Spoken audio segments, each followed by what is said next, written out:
I thought buying a house was going to be the start of a peaceful new chapter in my life. Instead, it turned into the most passive-aggressive revenge I've ever pulled. And it all started with a bike in my garage. Let me back up. I live in Asia. A few months ago, I bought a house, got a really great deal on it too. The previous owners were actually family friends. They hadn't lived in the country for about 3 years, and they needed cash fast. So I got the place in the middle of the capital city for way less than market value.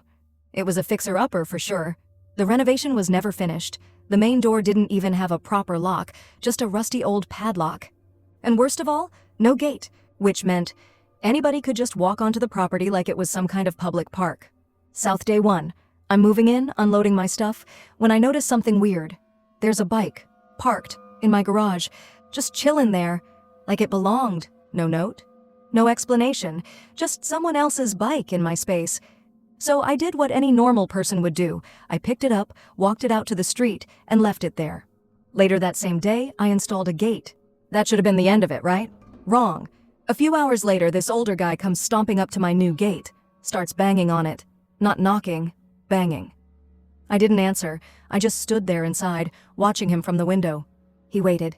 10 minutes, 15.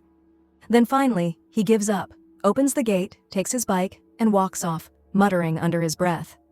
And that was my lovely new neighbor. Didn't know it yet, but that man was gonna be a problem.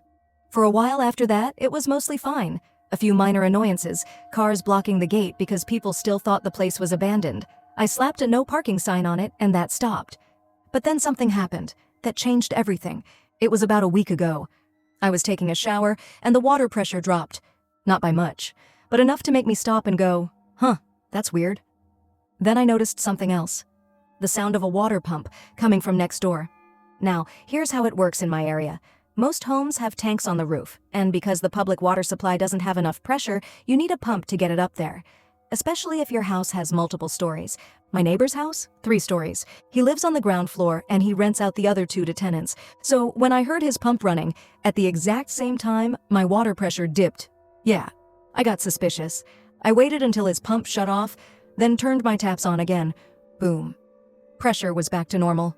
Coincidence? Maybe. But I tried it a few more times over the next few days. Same exact pattern every time. Low pressure when his pump's on, normal when it's off. That's when it hit me. This man is stealing my water. It actually made sense. See, over the years, the house was vacant. The water bills had slowly gone up. Everyone chalked it up to leaks from the unfinished plumbing. But now I knew. At some point while the place was empty, he must have walked right in, found a line, and tapped into my supply, and he'd just been helping himself. For years. And here's the kicker. Water in my country? Dirt cheap. Even with the extra usage, my monthly bill was like $5. So it wasn't about the money, it was about the disrespect, the entitlement, the pure, shameless audacity of this man, and I decided he needed a lesson. Now, I didn't want a confrontation. I wasn't trying to get into a shouting match with a retired old guy. I wanted something clean, legal, silent. So here's what I did. I waited. It was a Monday night. I heard his pump kick on like usual.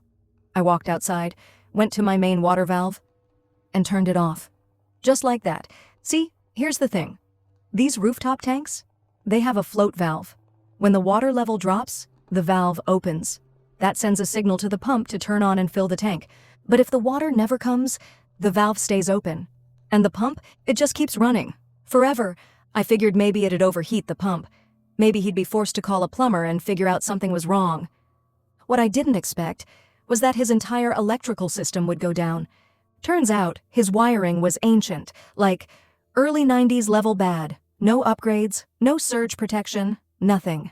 Around 3 in the morning, I start hearing yelling, people moving around, lights flickering. And then, silence. The power goes out. Completely. No lights, no water, just confused, angry voices from next door. The tenants were furious.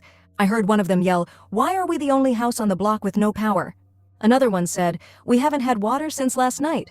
It was amazing. I just sat by my window, sipping tea, watching the chaos unfold. The next day, one of the tenants moved out, packed their stuff and left immediately, and it didn't stop there. In my country, landlords are legally required to provide basic utilities like water and electricity. You can't just fail to maintain your house and expect tenants to stay quiet. The 2 renters filed complaints. And the police? They don't wait for court here. They fined him $500 on the spot. 500. That's a lot of money here. On top of that, he had to return the tenant's security deposits. And now he can't rent out the place again until everything's repaired. Water lines, wiring, all of it. No income, no tenants, all because he couldn't mind his own plumbing. A couple days later, he came to my gate. He looked tired, stressed, asked me, real casual-like, "Did you turn off your water the other night?" I smiled. Said, "Yeah, my tank had a leak." Plumber came by the next day, all sorted. He just looked at me, expressionless, said, "Oh, okay," then walked back to his house. But I saw it. Behind that poker face? He knew. He knew exactly what happened. And there wasn't a damn thing he could do about it. Now? He's moving out this weekend, packing up, going to live with his daughter, because without his tenants, he can't afford to stay. And me? I've got a plumber scheduled to remove any pipes leaving my property, just in case he had any other surprise hookups. So, in the end, I didn't need to shout, didn't need to fight, didn't even step off my own property. All I had to do was flick a valve. And just like that, 2 birds, 1 tap, and I've never slept better. So that's how one neighbor's greed cost him everything, all because he couldn't resist stealing a few dollars worth of water. Sometimes the best revenge is just turning off a valve and letting karma do the rest. What do you think? Was this justified, or did it go too far? Drop your thoughts in the comments below. And if you enjoyed this story, I've got plenty more where that came from. Hit that subscribe button and I'll see you in the next one.